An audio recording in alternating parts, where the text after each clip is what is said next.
Let's get started. Okay.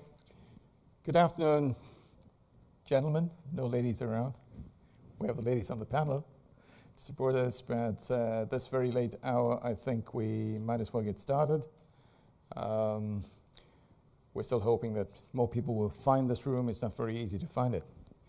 But I'd like to welcome you to the Transforming to a Better Environment session. I have some distinguished speakers here, and we're going to have a debate over this subject, which I think some of you might have sensed. It's very close to smart cities, but it's really looking at the future of smart cities and where we're going to go from here. I will briefly call up on my panelists to give us their position statements when we go through. There will be questions. They will respond to the questions, and in between, when we have gone through the first round, we will ask you for any questions. So please feel free then to put up your hand. There'll be mics around, and you're most welcome to ask any questions. Well, having said that, first of all, my name is Bosco Eduardo Fernandez. I'm the moderator for this afternoon. We will be using first names, so don't get confused. And I'd like to start off saying, first of all, with the smart city environment. We're talking about the future, and the future is very broad. Looking at a lot of technologies we have, which are very silo sort of setups, we need something to really converge, otherwise we're not going to get anywhere. But that is not the major issue here. We have been discussing this over and over again, and you can hear it in all different conferences. It's all about technology, and they all serve one particular reason. Here, this is about lives. It's about civilization. It's about people, helping them to get a different type of a life in the future. And it's about urbanization. This is a reality. In many parts of the world, you're finding people moving always towards major cities. They come in hoping to find a better life in this environment. Having said that, this also causes certain challenges for the cities. It causes problems for the municipalities. There's a lack of infrastructure. There's a lack on structures, on different processes, and information. So how can we help these people? How can we solve certain issues and problems? Because around this world, we have certain commitments. And I'd just like to allude on a few of them. There's a UN report out right now where it says very clearly the world will need over 10,000 new cities by 2040. That's not very far away, and every one of you, I think, knows very clearly it's not easy to build a city overnight. Rome was not built in one night. So commitments have moved on. One major region that has a very, very big challenge to face is China. China has to accommodate about 385 million people moving into large cities. We have 7 new cities around that have been specified in this report. Korea, we have Saudi Arabia, we have US, which is pretty far behind. We have Latin America, we have India. India has a very strong commitment through its government. The Middle East, and in Europe a number of cities, and not to forget Africa. We have a distinguished speaker today from Sudan, and he'll be giving us his views about what's happening there. In this report, they've estimated investment on ICTs to improve lives of people, to improve lives in this environment of these new cities. And the estimation that's come up there is $35 billion. Those of you who went to the ministerial lunch today must have heard the Minister of Rwanda who said Africa is going to have in their Smart Africa program $300 billion available to develop these future cities. Okay? So you can make a rough judgment and estimation as to how much that's going to be. It's all ICTs. But there's a lot to it. It's not only just technology for a certain particular service. So smart cities are undergoing a lot of this pressure just through these people moving in and putting on hard challenges onto the different governments. But if you really look back, it's very generic. The word smart city. It's a way of using technology in a very collaborative way to try and achieve something for people. And I think that would be a better definition. And then see how we can improve lives and what can happen as we go along. The challenges that you have in this environment are multifold. And some of these are going to be addressed today, and we're going to go through them as we have this panel. I think I'd like to stop here and call on my panelists. And I think one of the challenges, we put this up front because it's a major one that everyone has concern today, and that's about safety. If we're going to new cities, we want to make sure that these new cities are safe. Safe to the extent, not that you're just going to be mugged or whatever, but as you've heard in this conference, this is robbing of identities, of information, personal information, are major issues and hold people back. So with that, I'd like to call on my first panelist here, Mikhail. I'd like to hand over the word to you, and please give us your position statement in terms of a future city. What do you think about safety and what's going to happen in that particular direction? Yes, thank you, ladies and gentlemen.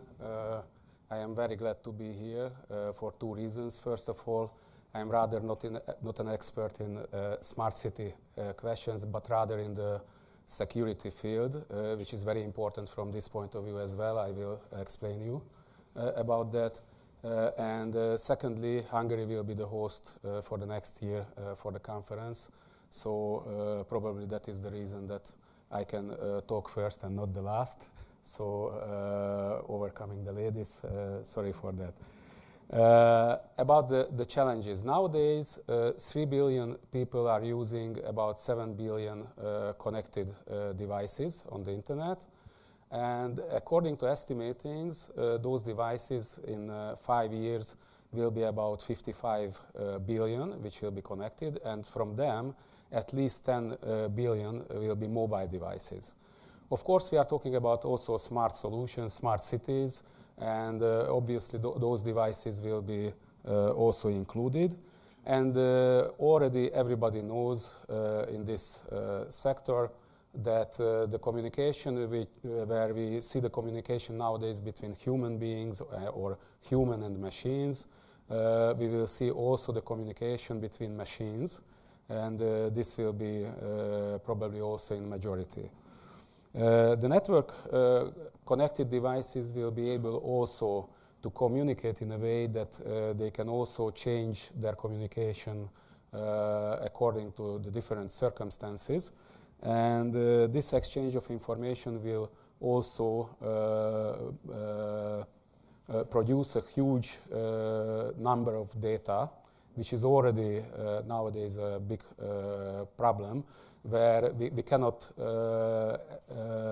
estimate, we can only estimate those 1 or 2% where we can deal with this data, where we can check what is in that data and how we can analyze it and how we can make use of it.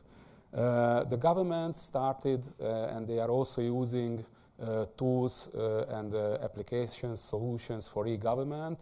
This is also one part of the smart cities or smart living. And we see that in the smart cities we will have always more and more sensors, always more and more parts of the life where those devices will communicate. About the challenges, we see that there is a growing population, as it was already mentioned. Always more and more people move to cities.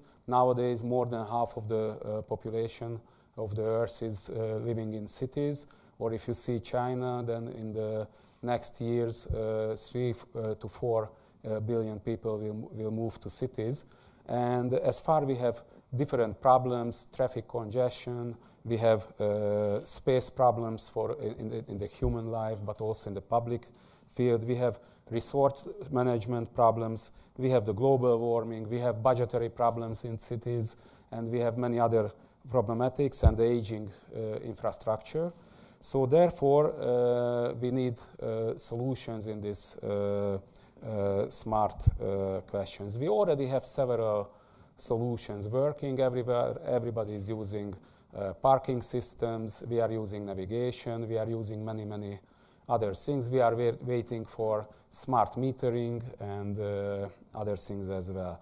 What are the biggest problems? As I already mentioned, I think one of the biggest problems is the big data, how we can analyze and use the data which was produced in this field.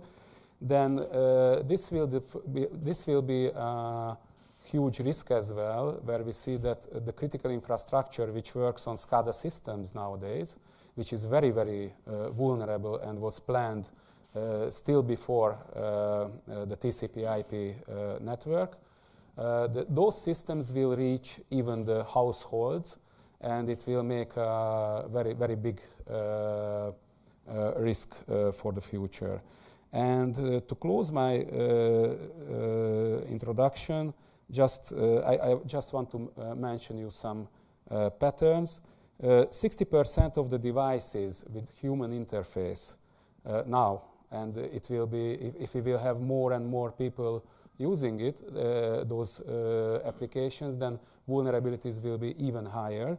So 60% of the devices have default factory vulnerabilities, and we will use the same mobile devices in the future, so smartphones. And we are talking about vulnerabilities as XSS or SQL injections, or we can talk about poor password policy. Then I can also mention 70% of the devices communicate without any encrypted channels, which is also a big problematic. And if we are talking about personal security or personal data, how we can divide it from the solutions, it's also a current problem. 90% of the devices store or collect personal data. Just think about Android phones, or we can talk about other, I don't want to name companies, but all the solutions collect data. 80% of the devices have a very weak authentication policy, and 70% of the devices permit identity theft for attackers and intervention in the name of the user. So I think from the security point of view, what is very important is the secure planning, and it is always a big controversy that when somebody wants to make a new solution, is wondering always that there is a working solution which is good, and on the other hand, there is the security. We cannot make the security later. We have to plan it in advance. Thank you. Thank you, Mikhail. I think you touched on some very good points here, but I have a bit of a problem here, because in this whole conference, people talk about big data, and that's a point that you brought up. And I think there's a total misperception on big data. They affiliate that very closely with mobile information and smartphones, and that's not what we're talking about. When we talk about future cities and what's going to happen in the future, we couldn't be bothered about mobile phones because they have a certain security, and that will improve automatically, hopefully. But what we're talking about here is really when machines to machines start talking to each other. Today we have a different issue. And I don't know how many of you have noticed this, but I watch people very often in restaurants. You see a couple walk in, they order, and each one picks up the tablet or their phone, and they forget to communicate. There's no communications, but they're talking to a machine. In the future, The machines will talk to machines, not to human beings. How do you think we'll be able to secure that? They couldn't care less. The machines couldn't care less. And that's a major issue for future cities. Yes, we know that the different... Can you hear me? Now okay. So we know exactly that all the protocols for the applications and different solutions are planned and developed by human beings. So the same vulnerabilities will be present in the machine-to-machine communication. And I think it's a human mistake that people do not communicate with each other. So everybody is using Facebook instead of talking with each other. So it's obviously problematic. But when we plan the machines and the solutions, it's very crucial that that communication is secure, because we are dependent from those solutions. And if we make bad solutions, then we will be vulnerable. Yes. And no, I think you touched on a good point. It's a planning, and we'll come back to that because we have some more panelists here who will be discussing this. And I'd like to move on. Thank you very much, Mikael. I'd like to move on to our next panelist, who is Sabrina, and invite you to give us your position statement. So could you please take over, Sabrina? Yes. Good afternoon, everybody, and thank you for ITU for having me here. When we talk about transforming to a better environment, I always wonder what's the finality, what's a promise here for people? And I gave already the answer, for people. So, because we talk a lot about technology. And for example, when we saw this picture of the very nice future cities, do we want all the world looking like that? I'm not sure. And for me, when I advise governments and local authorities on their strategy on smart cities project, I always ask them where you want to go. What is your vision? What is your vision for making people happier or making a better life for people? And maybe it doesn't look at all like this image you see. What is sure is that to go to the future, we need innovation. And innovation is not only ICT and technology, that's what I meant. And I mean, innovation is new challenges, is new way of thinking, and it's new organization of people also. It's new processes, and you said before, you know, that maybe it's a pity, it's a shame if people talk only via Facebook, but now the youngest generation, they live with smartphones, they were born with smartphone and with Facebook, so this is going to change the world, so you know there is nothing we can do about it, it's just the way it is. So this will bring really impact the humanity and the way we live together and society.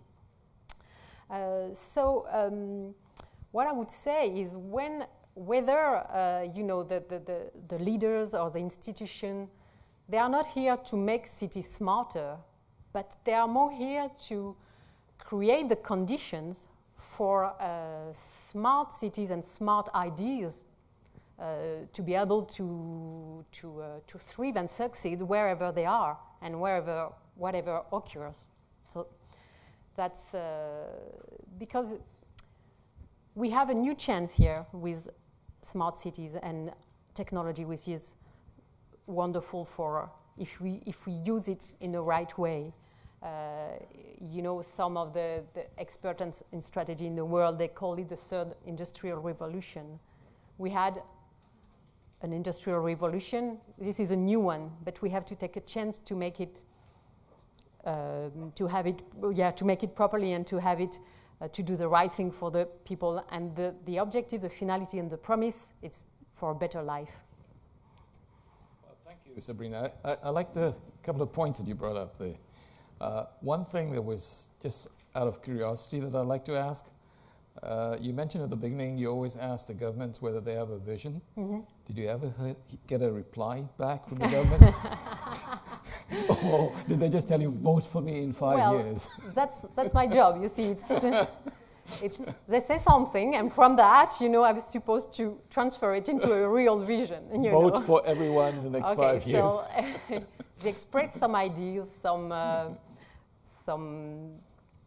vision of the future, and sometimes, you know, it could be very chaotic, and it could be several things at the same time. But it doesn't matter. After that, you know, I try to accompany them and to get them focused on the right strategy. No, absolutely. Thank you. I think you hit some good points. It's a new world. There's a new generation telling us what this future city should be and how it should be and what they're expecting us to give them, okay? And I think that's a key point. And it's not about mobile networks. It's not about mobile smartphones, because these smartphones might not be there when we have future cities, okay? There'll be a total different type of a smartphone. I don't give the smartphones, and I come from the cellular industry, I don't give the smartphones a long life. We're going to see something different coming up.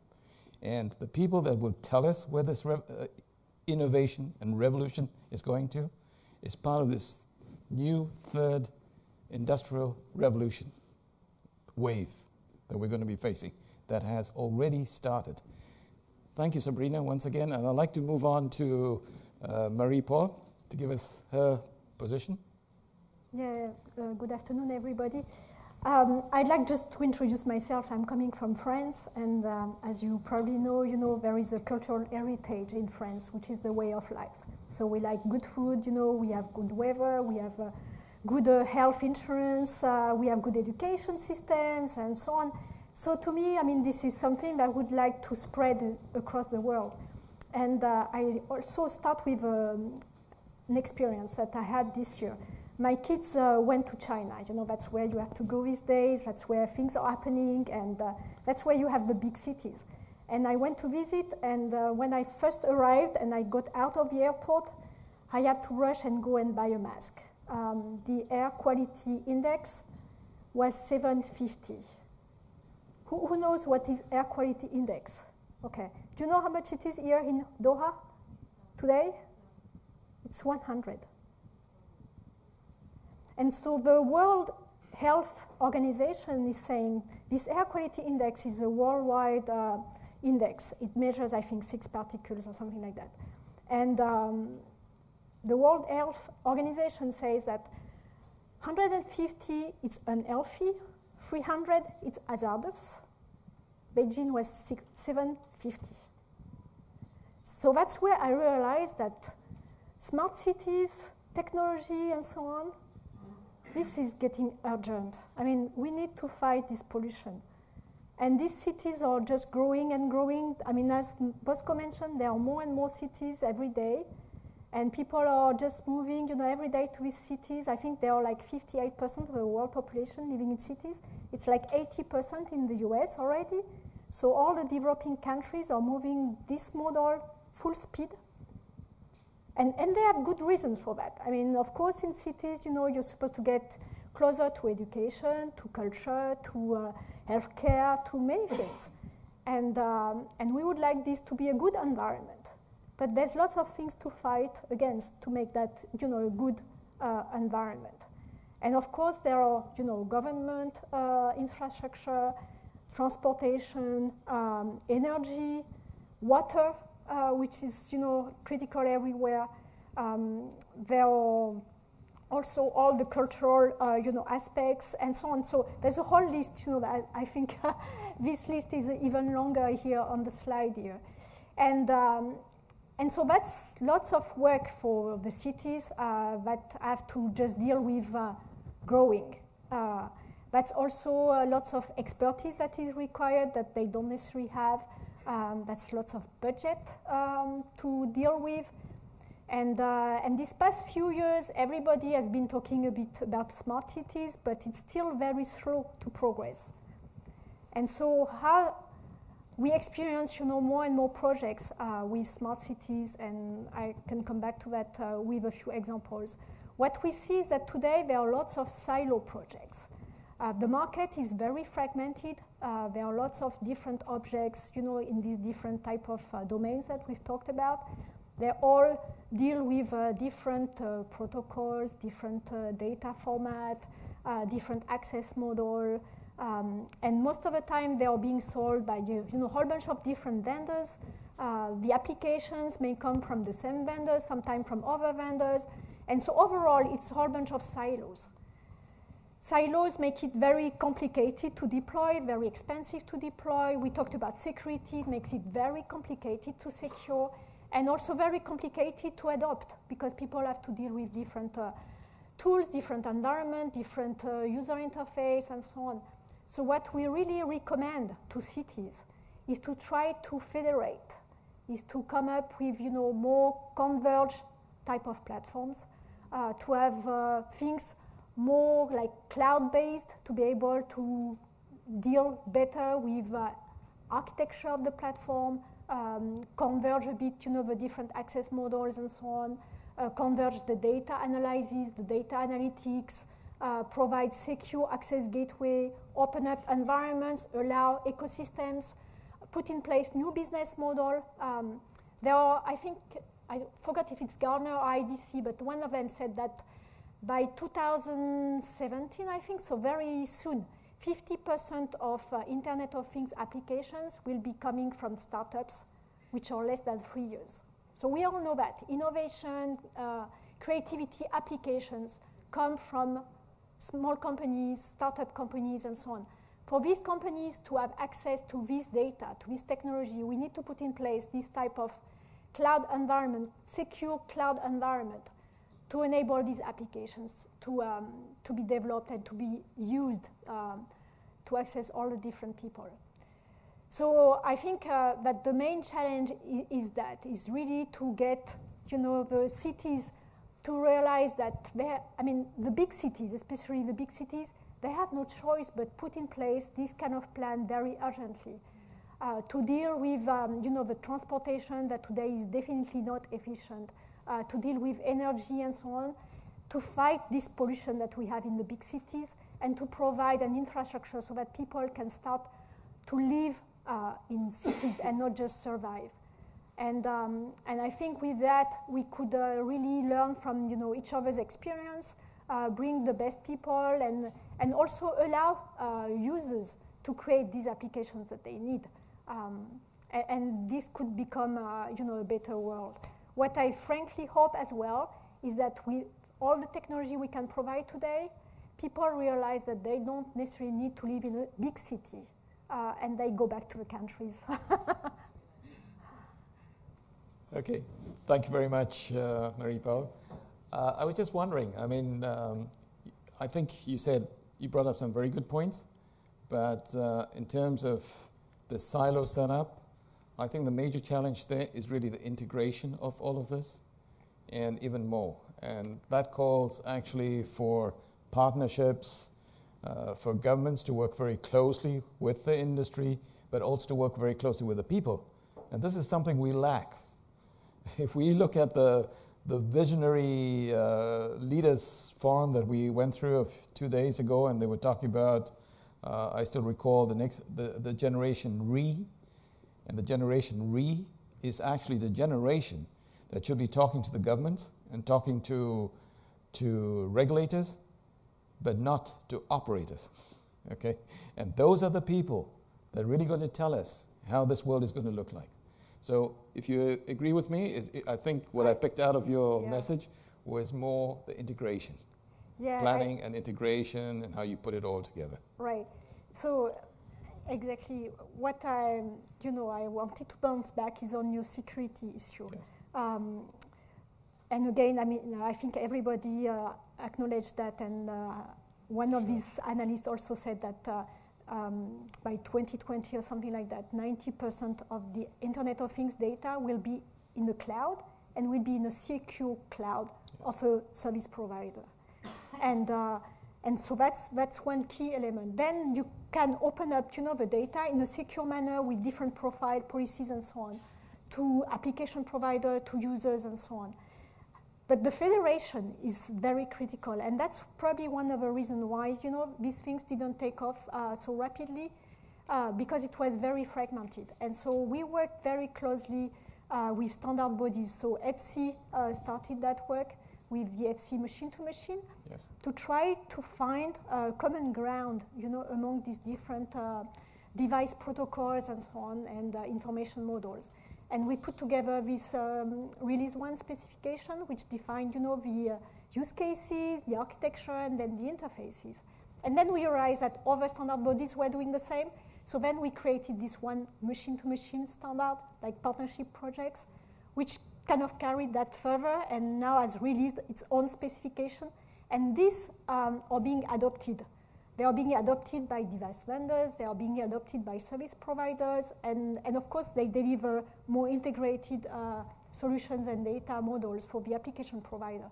So I think that is a very good move, and that will help accelerate these smart city developments. Thank you, Maria Paul. I just want to mention something. I saw a very interesting picture not too long ago where there were 2 dogs, both made out of machines. And one was sitting across, he had his leg across and looking at the other guy, and they started talking to each other. So that's the machine-to-machine language that they're using among themselves. And the one dog says to the other, he says, "What is this shit about security? We are in control. We're going to be the future. It's machines and machines, and we're both machines. We talked our own language. We couldn't care less about the others." So that's going to be the biggest challenge. When these machines start talking gigantically with another, it's not only going to create these floods of data, it's 1,000 times the data that people talk here in the mobile conferences. It's just going to explode. To control that, security, major problem. But let's move on to our next speaker. Hammer, you're going to tell us about blueprints, I think, in your position statement, and roadmaps. And I think both of them are also very important. Please take over. Thank you, Bosco. Good afternoon, ladies and gentlemen. First of all, it gives me great pleasure to see that the number in the audience has increased than the panel, right? So we started off very thin. So that's great. Wanted to make one comment about what you said about restaurants, right? Where people, they go there and couples start, texting, etc. I actually read an article that I think in California, there is a restaurant which says if you come to the restaurant and deposit your phone up front at the reception, they'll give you like a 10 or 15% discount or something, because they really want you to enjoy their food, right? So I think we have to move towards that. Now, coming to smart cities, when we talk about smart cities, the first thing people think about is technology, right?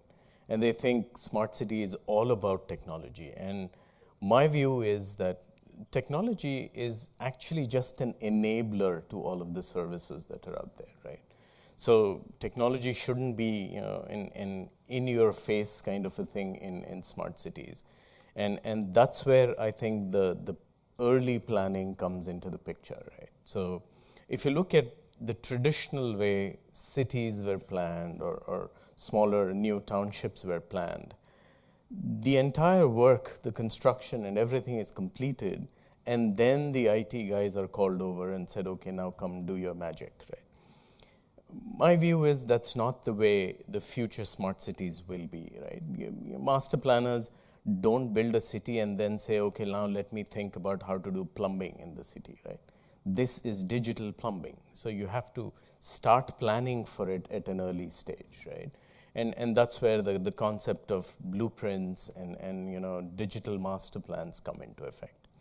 And my view is that the digital master planning needs to be in parallel with the physical master plan, because what the digital master planner can then do is take the physical master plan itself and elevate their physical master plan and provide a lot of additional services, or maybe even help improve some of the KPIs in the civil master plan, and give that better level of service to the citizens that Sabrina talked about, right? At the end of the day, it's all about delivering better services to citizens, right? That's what a smart city is truly about. But in our experience, having worked with a lot of smart cities, there are 5 things in our mind which are very essential when you start to plan a smart city, right? One is innovative leadership. and you talked about that a little bit. The way I look at it is, if I talk about India as an example, right?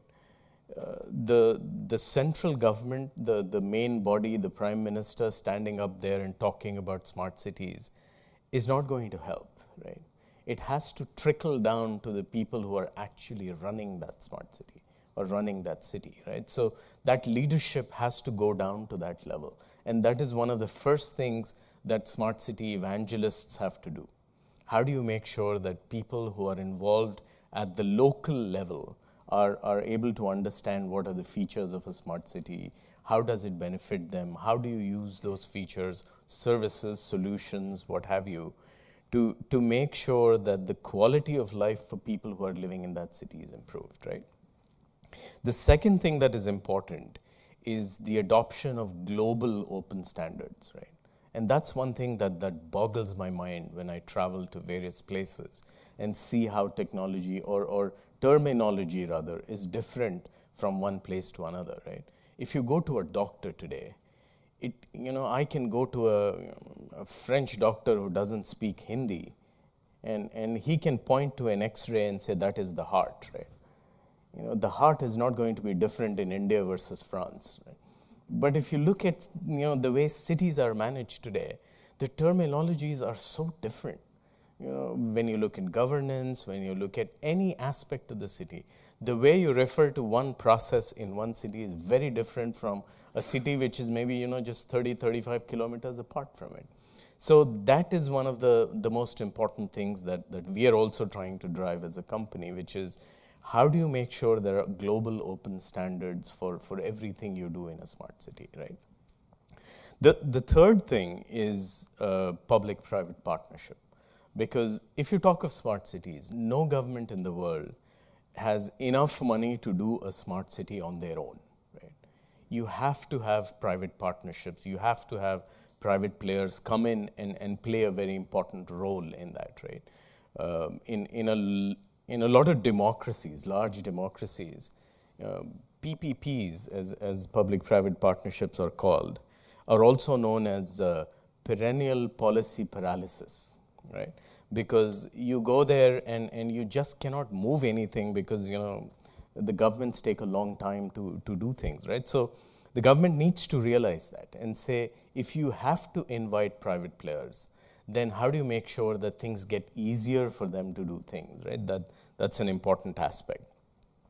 The other part is, the fourth aspect is what we call smart regulation, right? If you look at any city today, it doesn't matter which city you go to. There are some laws and regulations which do not lend themselves to a proper smart city implementation, right? There will be an hindrance somewhere, right? My favorite example is, I don't know how many of you have traveled to India, but that aspect of stamping of boarding passes, you don't see that anywhere else, right? So we had a discussion with the security agency there and said, everybody is moving to an e-boarding pass, right? Now, why don't you move to that? We'll show you a boarding pass on a smartphone. And he's understood the whole aspect. He said, yes, fantastic. And he said, but where do I stamp on the smartphone? Like, he was saying, I lose my job if I don't stamp it, because that's the regulation, right? So that's where the aspect of changing regulation for digital visions and smart cities and all of that comes up. The other thing, the final point, is assembling of a new ecosystem to manage this, right? So if you look at a smart city, earlier cities used to be civil master planners, architects, and whatever, mechanical, electrical folks. But now you have to start looking at people like, Marie Paul mentioned, startup companies where the best solutions, the best applications are now coming out of. How do you ensure that they are also plugged into that ecosystem? How do you ensure that financing is an important aspect that is being discussed, right? So how do you make sure that financing companies are plugged into that ecosystem? And make sure a lot of the other individual players are clubbed together, and that forms a complete ecosystem that way, right? So if you look at it, these 5, in our view, are the most important things a city needs to consider before they embark on a smart city vision, right? And just one quick word about, I mentioned India and its smart city vision. The Prime Minister had said 100 smart cities, right? But that vision seems to be expanding. Now we are talking about 500 towns that in India that we want to start looking at. And not all of them are going to look like a Barcelona at the end of the day, right? But there will be some technology interventions that will come in to improve those, right? So there is a whole lot of work that is being done in that space, and we are actually working with the government and advising them that these are the 3 or 5 aspects that they need to keep in mind as they progress along, right? Okay, thank you, Ahmed. I think, Amma, I thought you brought in a very good point here, especially when it comes to the blueprint issue and how that will move, but it's also the ecosystem. But I think when you have an ecosystem and a blueprint, someone needs to drive it, right? If your company does it or someone else does it, usually the risks back off, right? So there has to be a drive politically or someone to be announced that they will take that forward. Do you see that as an obstacle as well, as a barrier to the whole thing? It is an obstacle and a barrier. But what we are seeing in most of the projects that we are working on, and we sort of bring that up as one of the first issues, right? That you have to have an enabled program manager who then works with either a government body who is empowered to take decisions. Because somebody talked, I think Marie-Paul talked about silos, right? Yes. It doesn't matter whether you're in a developed country or a developing country. Most of the departments work in silos today, right? So there needs to be one agency, we'll call it a smart city agency for lack of a better word, who then is empowered to deal with all of the different government agencies to enable things to happen. Otherwise, it'll hit a big roadblock. Right? Okay, thank you, Ahmed. Let's move on. I feel really honored to have Ahmed here.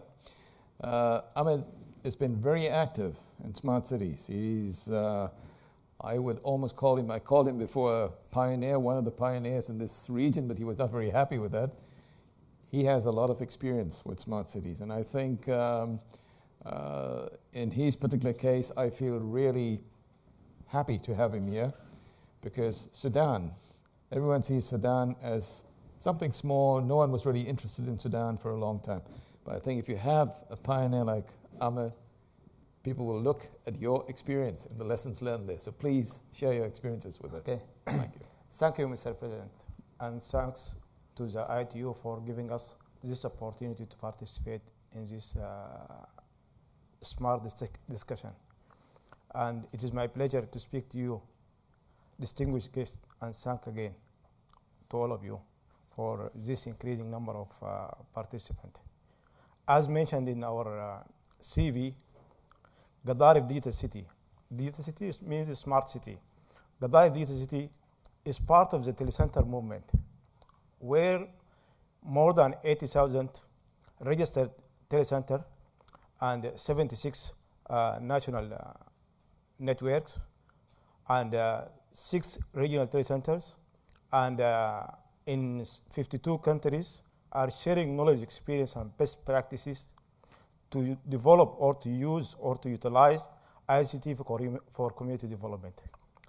I think the success of a city to be or to have a better environment or healthy environment depend on 3 end users: the residents, the visitors, and entrepreneurs. And we as a city, as or a part of these 3 end users, we believe ICT can be the best tool to transfer the environment or to transfer the traditional cities to smart cities. And we have many examples for changing or using this ICT for transferring these traditional cities. I am not talking about on behalf of Sudan, but I'm talking about on behalf of the telecenter movement, because we are working along all over the world. So if you look at these slides, this one, This gives you a best example of how we can use the ICT for transferring to a city, which is very smart. You can see all the services being provided through ICT. If you look at the traffic light, if they are synchronized, then you will have a good traffic, or you will not have any traffic jam. But if it is not, you will stop here and stop there. So ICT is used well in traffic light signals. The other things, ICT is used for reducing the carbon dioxide emission, because having a better environment, you have to reduce the emission of carbon dioxide, because it has a great footprint on the environment. Another thing is the global positioning system. Use of global positioning system is one of the tools of ICT with different name or different brands.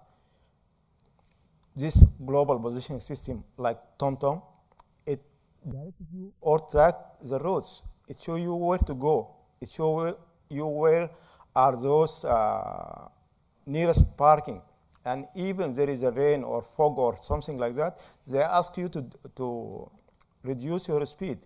Even if there is a traffic jam on that way, they will direct you to the nearest road that you can. So ICT really is a good tool for transferring traditional cities to smart cities. The best example in telecenters, we are moving the e-services to the villages or to the rural area, because we are working on marginalized, disadvantaged, underprivileged communities. So we are moving the services. Instead of people moving to the service, we are moving to the services to the rural area. And that also will help in developing many villages to be a city. And that will reach the goal of the UN by reaching 10,000 villages by 2040, as mentioned by Moscow. The other thing, ICT can be used in solid waste converting of trash to cash. There are many examples, and we will see later on. Maybe I will, if I have a chance, I can discuss about how we can convert the trash or rubbish to cash, because we have many examples. Also, it can be ICT help in using renewable energy, and also it help in solid waste gas emission to reduce it. And it has many important things that at the end, it reduces the traffic jam and it reduces the population. Pollution, sorry. Reduce pollution. We understood that, thank you. Okay. That was very good, it was excellent. I think short and sweet, and you touched on a few other points. How do you see it developing further here in Africa? Not here in Africa, sorry, in Africa.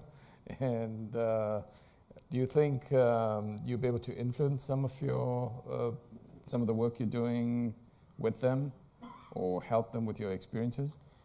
Yeah, actually, it is very easy to be developed in Africa, because in telecenters, we are sharing knowledge, experience, and best practices. If you get our experience and practices, or get experience of practices from other places, you can use it very quick, and you can save time because you get experience. Right. So you use the experience or best practices, you save time, you save money. And the best thing about telecenters, they are working with something called TISTalk, or webinars. They have been settled webinars called TISTalk, technology, innovation, and sustainability. And they train us how to sustain the telecenters, because many entrepreneurs, they come and send to you online and information about how they get the experience and how to share it with you to be more sustainable in it. Okay, thank you. I think I would suggest you should look at what the Smart Africa is doing, the new initiative that they just started. Okay. There's 300 billion coming up there, so you might be able to help out there. Okay. At this period of time, I'd like to ask the audience for any questions. Do we have any questions? Please put up your hands, and we'll have the mic brought over to you.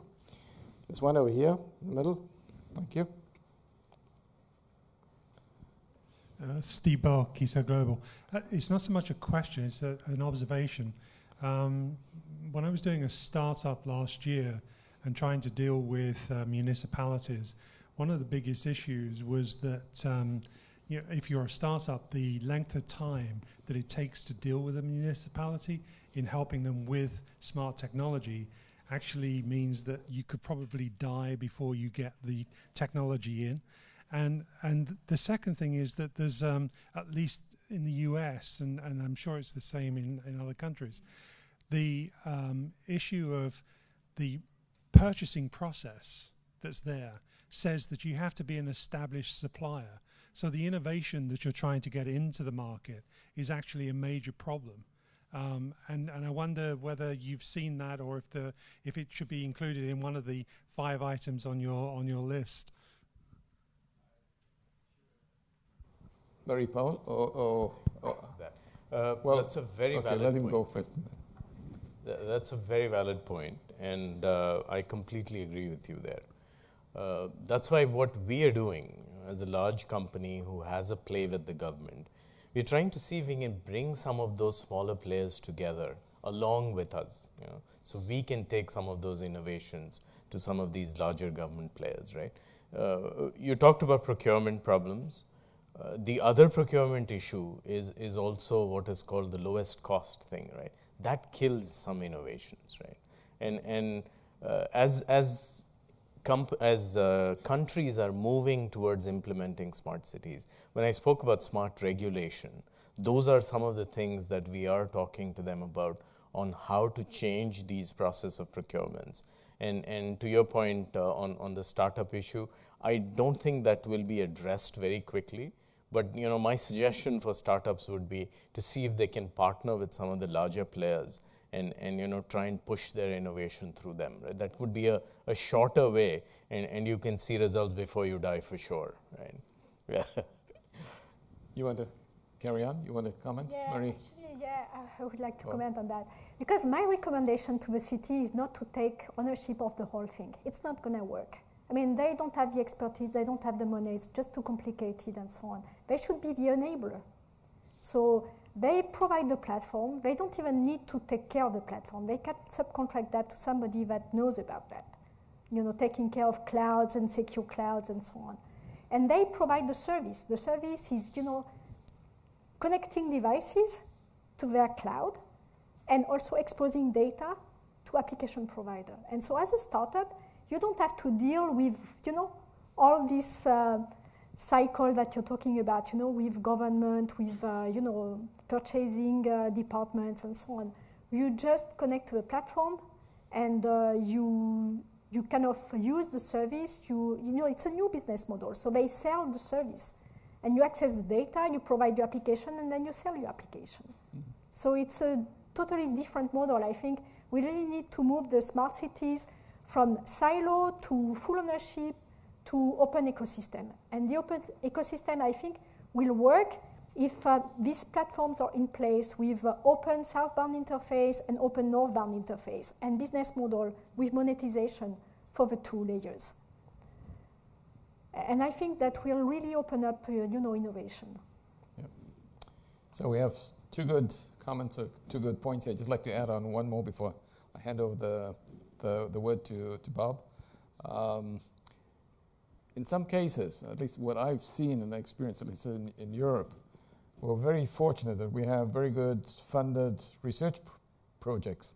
So a lot of the startups try to get good ideas through a research program, have partners, because you have to build alliance, a collaborative project together. You get funded for it, so you survive. You develop your ideas until it's matured, while you're still propagating with the industry or wherever you want to sell it and go. And as soon as you're done with the project and something comes back, provided it comes back, or you go for an extension of the project, you're there, so you survive. Otherwise, you're dead. There's no way you can get through it. But there are different ways of doing it. And I've seen some very smart people that have been very successful that way. Sorry. Ahmed first. Okay. Yeah, actually, there are many licenses these days online, and one of them is we have been in a meeting in Chengdu, in China, for the World E-Government Organization conference, and there are more than 80 cities, governors and mayors and municipalities. They are in that conference. There are 250 participants, and all of them are sharing their experience. Instead of going back to do the research and look for funding, it is better to go to the experience of those people. Go directly to the experience, see what you want to take, what part of the development of a smart city you need. You will find a lot of examples. So instead of spending a lot of time on doing visibility study and doing, you will find a complete tested framework, and you have a complete tested experiment. So you have just to need to add it to your country and apply it. Yeah, you know, to give you another example, the city of Salamanda in Spain. The mayor decided to support a lot of startup companies, or smaller companies, and he went to this funding program that we have in Europe and managed to get enough of funding for his ideas, which led to the fact that all of a sudden they were up front in a lot of these things that we're still discussing today. Parking lots, all with RFIDs, you know, all with programs looking at one in the car, where you're parked, your charging is done automatic, etc. Agriculture, health programs, everything. It's one of the most modern smart cities today. Funded. The smaller companies that contributed to it, they're building their companies today. It's amazing. Bob, kept you waiting too long. Sorry. Not at all. Robert Pepper, Cisco. Hi, so, tying what you said, but going back to this, the question of, you know, you're going to, it takes too long, but then also going to the point about leadership and silos. One of the things, maybe America, you can talk about it in terms of leadership, is, you know, where you have one department in a city having the cost for deployment, yeah, but the financial benefit goes to a different administrative department, like, you know, or generating revenue from parking, or the public works department, but it may be a different department that is deploying the network. Part of the leader, this goes to the siloed issue, right? Because there's the common benefit to the city, but oftentimes the individual departments, right, have their own interests, and this is really where the leadership comes in, right? Because if you're looking at it from holistically from the city perspective, right, that's where you break the silos, right? It's the total good. So, you want to maybe talk about that, because that to me has always been part of the municipal leadership, and why municipalities in some ways are better positioned than higher levels of government, because it is so local that if you have a strong leadership in a city, you actually can get things done. That's a very valid point, right? That's why when I spoke about leadership, I said it has to go down to that level, right? Municipalities, etc. But what we are seeing as a trend in some of the newer cities that are getting built, or newer townships and greenfield projects, is I spoke about, you know, a smart city agency which can deal with all of the different siloed departments, etc. They're coming up with very innovative financial models also, in terms of how the revenue is collected, where does it go, and then how does it get distributed back into the various departments, right? So it's easier said than done in a new city greenfield project. You know, it's not very difficult to do, but that becomes a challenging aspect to deal with when you're talking about an existing city, right? How do you change some of those aspects? Because some of those departments are used to getting that revenue, and all of a sudden if you say, no, that's going into a central pool, nobody's going to allow you to do that, right? So it does require innovative thinking. I don't think anybody has cracked that so far, But to your point about that going down to the municipality levels, I think that's the only way to start looking at it at this point in time, right? Yeah, absolutely. Sorry, you wanted to say something? That's why it's very important to consider the organization. And when you want to move toward a smart city, you have to reconsider the way the organization are made. And obviously, if you work in silos, it cannot work. It's just as basic as that. But of course, you know, changing the way things are organized and people are working together. Of course, when you said the person, he wants to stamp the smartphone because he's scared of, you know, losing his job, and it's a normal fear. So it's very important to be accompanied in the transitional organization to move towards the smart cities organization. People are essential in smart cities project. And what I just wanted to add on there, I think Bob brought up a good point, and you gave us a good answer to it. The municipality level is absolutely the right place to go. When we were putting up the session together, we had a second session to it, which dropped, unfortunately. We're trying to get the IT to bring in mayors of different cities. And they said, no, we have to get ministers. And I said, no, because the minister is not going to come and talk about smart cities. But the mayor of these cities, he's going to tell you what he wants, because he has the confrontation with the citizens, with these problems of his city growing and the challenges he has to face. Okay, regardless, I mean, Ahmed brought us a good point. They're doing it reversal, right? They're taking the services, the intelligence out to the villages, which is very good. Well, in most regions, China, Africa, and other places of Africa, the villages don't have anything. That's why they come to the cities. Medical and so on. I mean, GSM helped them a lot. The cell phones helped them a lot, but not enough. So that's why they're moving to the cities. And now it's going the other way around, which is excellent, but they will grow very quickly. The problems will be there. They won't be taken away. Not completely, okay? They will still grow. But the municipalities, the mayors have to come and talk. So we'll make sure at the next event, we'll have the right people there, okay? Yeah. So I think you had your hand up, Sabrina? No? Yeah, you're completely right. We need a leader, okay? And so it's like in a plane. If you have no pilot, the plane doesn't go anywhere. It's just... and so we need a pilot in a plane, definitely. And that's at the mayor level. Right. And sometimes it could go a little bit further. In some territories, you could have a larger, broader vision, especially when cities are very close one to the other. I'm thinking, for example, the place where I come from is the south of France. You know, it's more or less one. It's only one. It's almost a lot of cities, but one next to the other. And if you don't think globally, you lose things. Right. So, Marie-Paul, that's a good introduction, because I just wanted to make a point about that. You know, we talked about the fact that you know, we need to break the silo inside the cities, but we also need to break the silo between cities. Yes. Because it's a bit like, you know, in the telecom market. You know, you had all the silo for the different telecom services, and, you know, with IP and so on, it converged and so on. And so now we talked about, you know, carriers, service providers, and so on. Same thing for utilities. Same thing is happening with cities.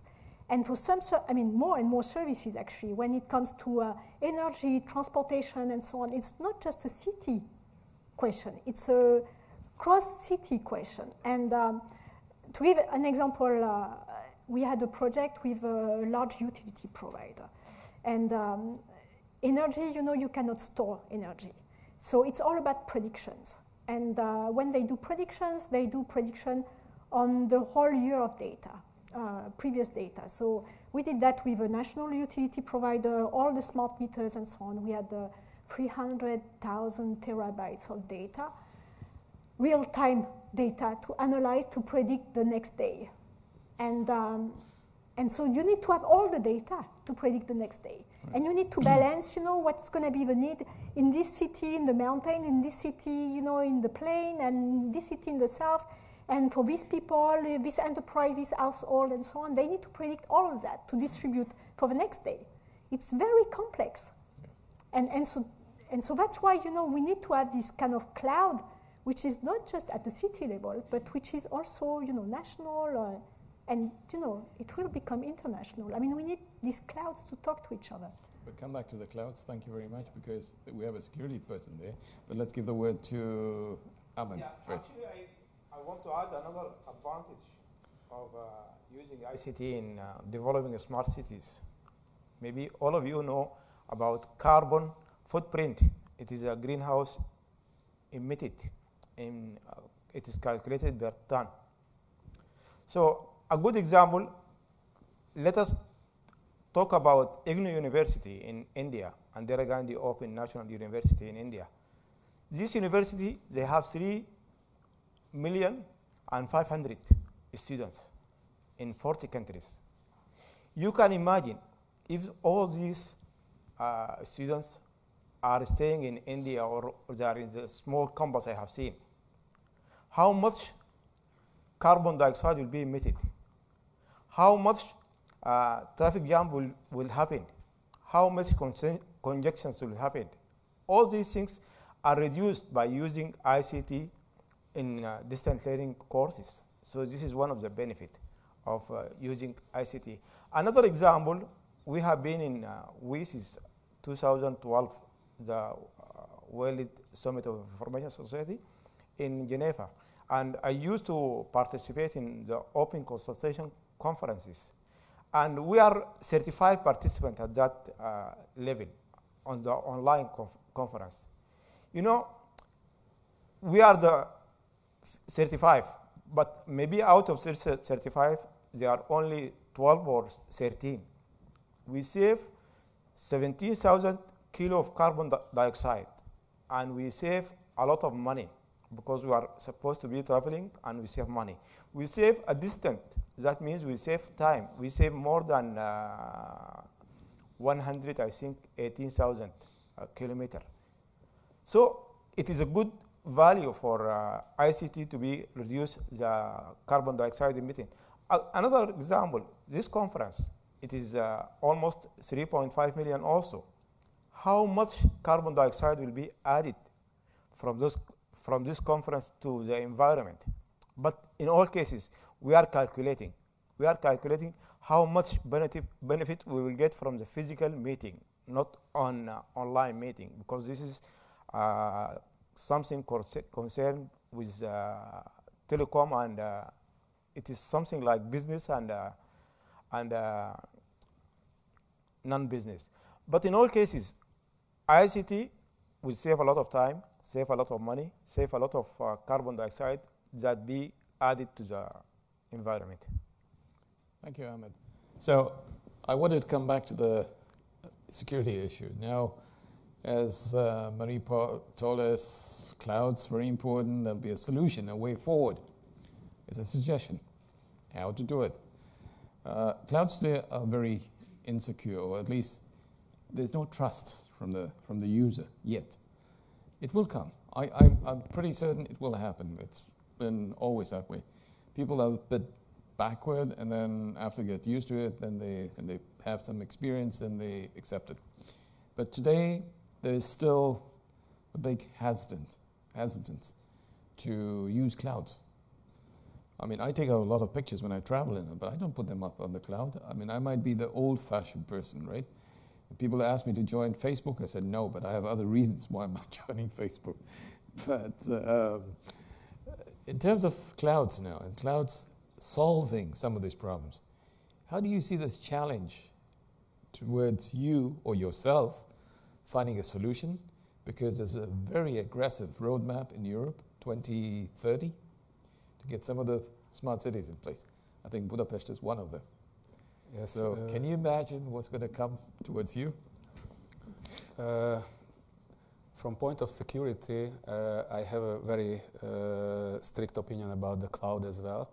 So it's only a tool. As ICT is a tool globally, cloud is also a tool. Many people were wondering that maybe it's a kind of security possibility, but instead of it, nowadays the cloud is very vulnerable.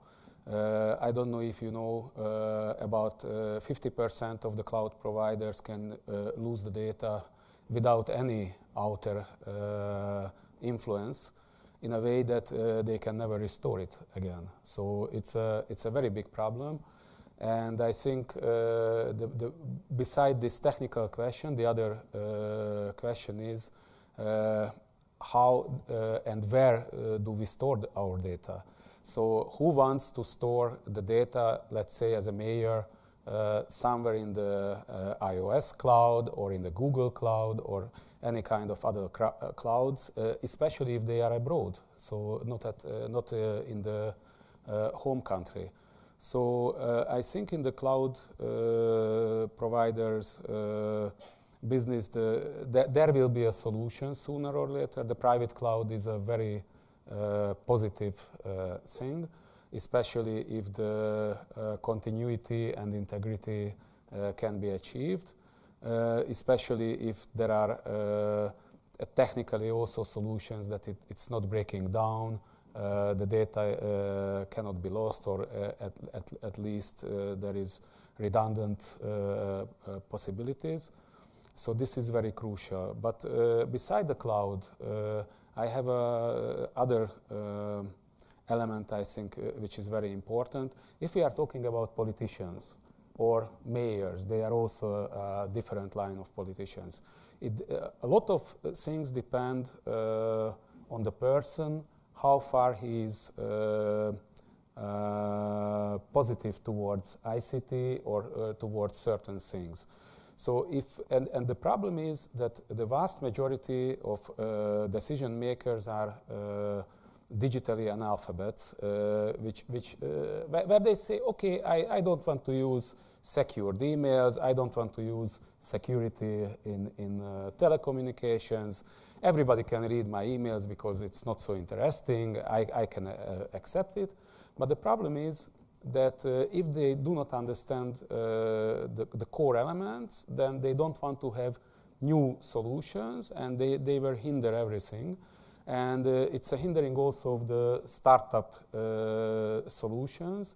And on the other hand, we see also many users who are digitally analphabets. And the problem is how we can convince them to use the new smart solutions. And we can talk about children, where we say, and I think we are talking a bit mistakenly, that children are using much more the mobile devices, for example, as anyone else, or the social media. But the problem is, we see, okay, they use it, but they use it very unsecurely, without any future thinking. So therefore, I think that sooner or later, or rather sooner, we have to plan, and we have to start to educate people to those solutions. Thank you. I think in terms of clouds, I think there will be a solution at some period of time, even when it comes to security. I'm pretty certain. I think it's just a matter of the people trusting the cloud. And then you automatically ask yourself the next question, right? The regulatory issue, privacy, about information, and so on. Are the people really sensitive about it? And in many countries, it's absolutely a problem. I live in Germany, and privacy is #1 up on the agenda. Very difficult to get through, okay? Now, in other countries, it's a bit flexible, and it goes on. And then, as you said, the kids around there, they couldn't care less. That's why they share on Facebook. The main thing was sharing all their pictures with everyone. And what we're going to see when we go to the smart cities, we're not talking about social networks. We're not talking about Facebook. We're not talking about this smarter type of networks. We're talking about shared networks. We're talking about a shared economy that's coming up very quickly. People want to share something. This will be a key in many of these future cities. I can see that happening right now. I have some examples, but I think it'll take us too long to go through such things here. I have a certain vision. It's going to change, right? And it's not about social networks. It's not about what we have, Googles and Amazons and so on. Their role will also change.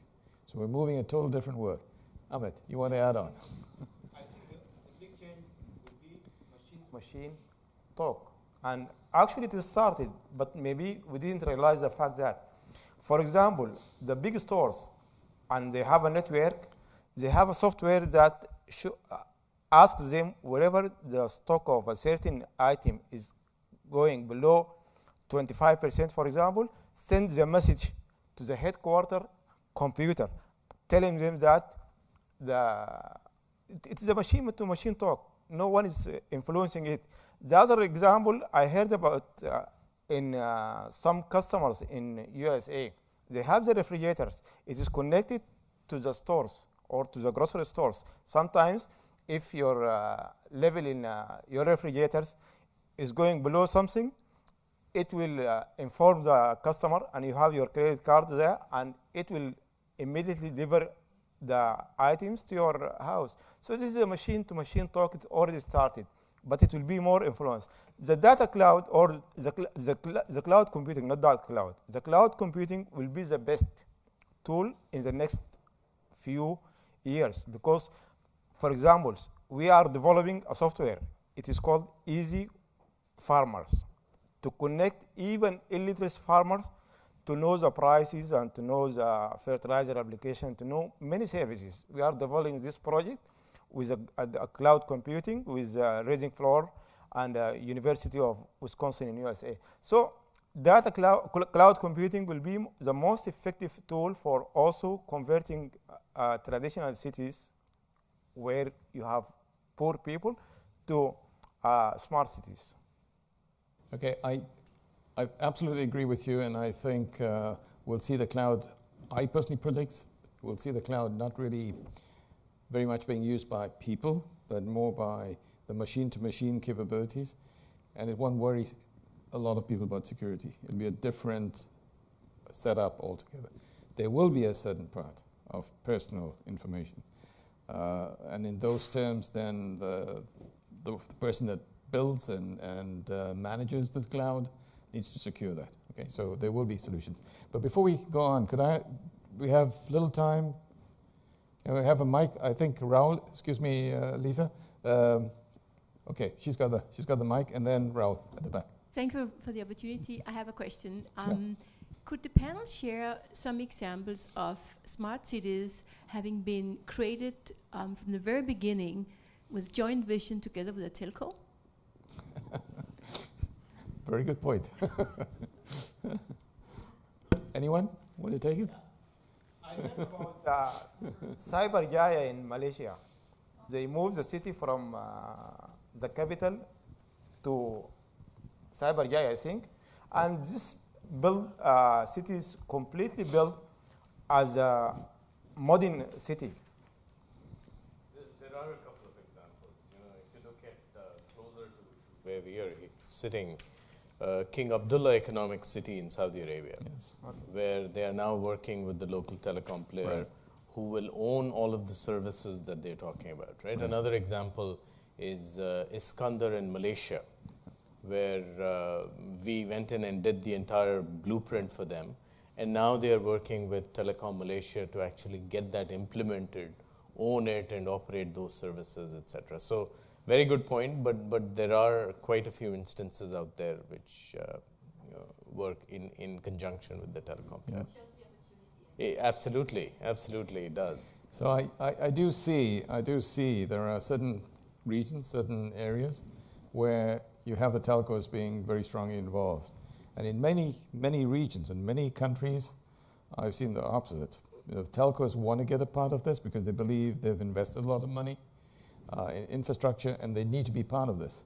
And others are saying, no, telcos are just too slow. They haven't really understood the business model. And we're not talking about connecting wireless, LTE or whatever, right? That might be the last mile. But there are other solutions with optical fiber, there is GPON, there's so many different other solutions, okay? And we'll see that happening. Transportation was quoted here. Transportation, these are rings, optical fiber rings, and you can do drop-offs out of it. So they say, we don't need telcos. So there's a total different mindset here. But we'll see. It will change. There'll be no one solution for all. There'll always be another one. We had another question over there. Sorry. I could give you another example. We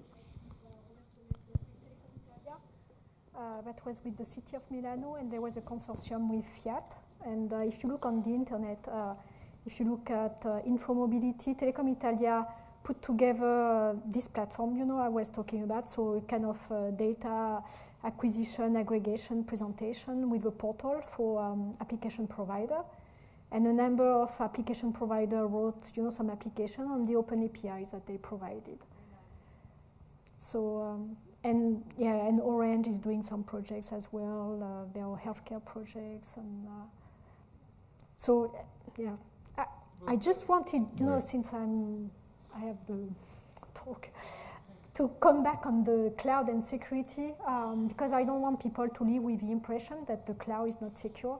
The word cloud is so, misused in some cases and so on. There are so many cloud types. But when we talk about, having machine-to-machine and Internet of Things platforms in the cloud and having a secure cloud, I'm talking about, a secure tier 1 infrastructure data computing cloud with full redundancy, fiber between 2 different sites, high availability and so on. And I'm talking about secure access and a platform with secure access. And then the applications, it's another topic. You have to secure the applications on top. The application may run on your mobile or wherever, and you have to make sure that these applications are being secured. And the devices that you connect to, it's the same topic. It's another, question. You have to secure the devices. But you can deliver secure cloud. We deliver secured cloud. I think what came out of here was there will be a solution at some period of time. There might be today, but there's a bit of hesitance from users to use it because they feel it's not secure. But it's a matter of education, experience, and then it will fly. It will fly. They have lots of experience yes. with non-secure applications, right. running in non-secure clouds, and so this damages a lot the image of right. what you could do with this type of technologies. Absolutely. And this is also damaging the smart cities progress. Yeah. So we're running a little bit out of time, but we have the last question over there. I know you are pressed for time, so I'll be quick on this one. I've spent few months actually trying to gather information on smart cities, and the information I got in past 1.5 hours actually exceeds all of that for a month of. Actually, it was an interesting statement that Mr. Azimi made about smart cities. He made a statement saying that if you implement these smart city initiatives in one of these upcoming small towns, say example in India, of course it will not be Barcelona. Now, this is where it got me really curious. So can you please illustrate, like for a small town, if you implement these smart city aspects in an emerging town, how would you illustrate, in what sense does it change? Because I think the citizens of that city are kind of equal stakeholders. A lot of how we can implement it is based on the broadband penetration, on how engaged the citizens are. So in this case, when you are actually trying to implement it in a town where you don't have enough broadband penetration, where you don't have enough awareness of the citizens and their rights, how would you see the town to be different after the implementation of these sensors and like M2M implementations? Thanks. You want to take it very short? Sure. We're running out of time. It's difficult to be short on this one, but I will still try my best.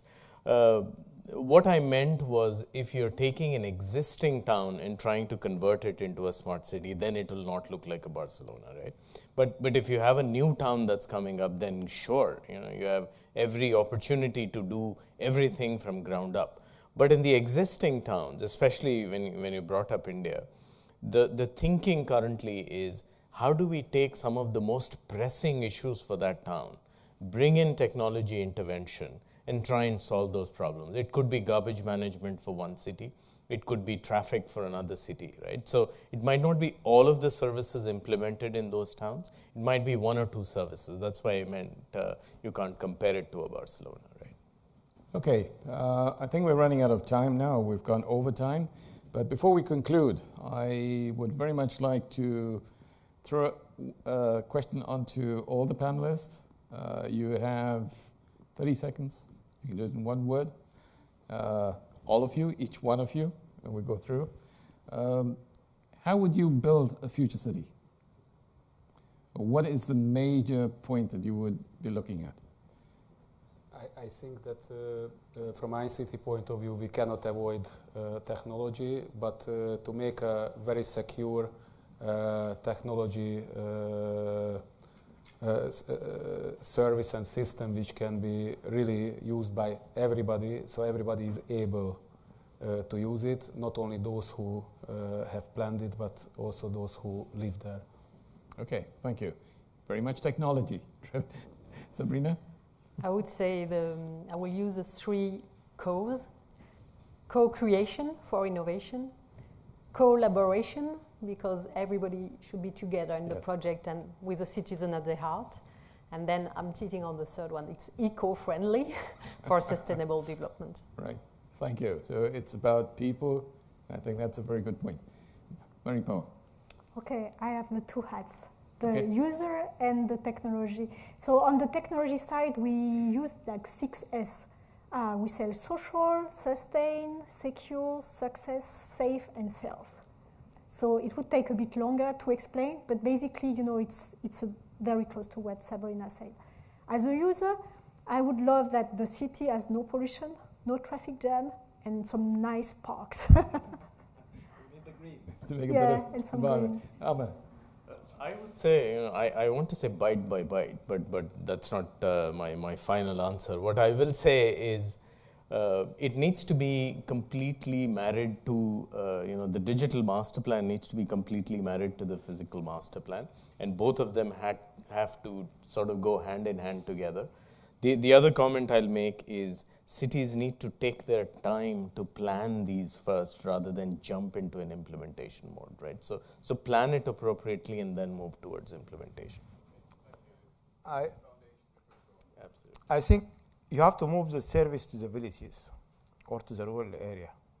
And you have to empower people with disability. You have to empower women through the digital training. And also you have to concentrate on out-of-school children. Yes. Because there are many in Africa, in many countries, there are 47 million out-of-school children. And you have also to concentrate on illiteracy. Because if you concentrate on eradication of illiteracy, that means you will achieve your goal. So in telecenters, we have trained 1 million women in a digital literacy campaign in 2013. So all these together, you will build a village, you will create a town or a city from a village. And that is the best solution. Okay, thank you very much. I'd like to thank also the audience for staying on so long with us. We don't want to keep you longer because the buses are all around there and I'm sure you're hungry, you want to get dinner. But before you stand up and leave the room, please join me in giving the panelists a big hand. And thank you very much.